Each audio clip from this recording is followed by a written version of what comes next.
अथ श्रीकृष्णाष्टकम्।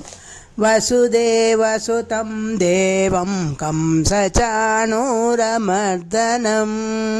देवकी परमानन्दं कृष्णं वन्दे जगद्गुरुम्।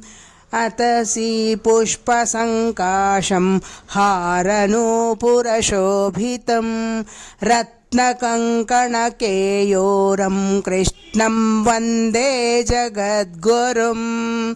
कुटिलालकसंयुक्तं पूर्णचन्द्रनिभाननं विलसत्कुण्डलधरं कृष्णं वन्दे जगद्गुरुम्।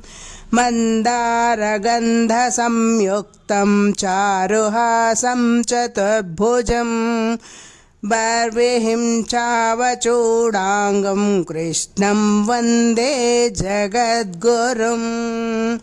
उत्फुल्लपद्मपत्राक्षं नीलजीमूतसन्निभं यादवानां शिरोरत्नं कृष्णं वन्दे जगद्गुरुम्।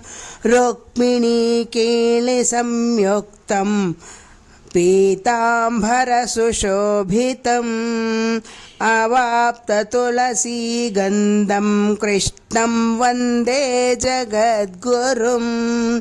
श्रीवत्साङ्कं महोरस्कं वनमालाविराजितं शङ्खचक्रधरं देवं कृष्णं वन्दे जगद्गुरुम्।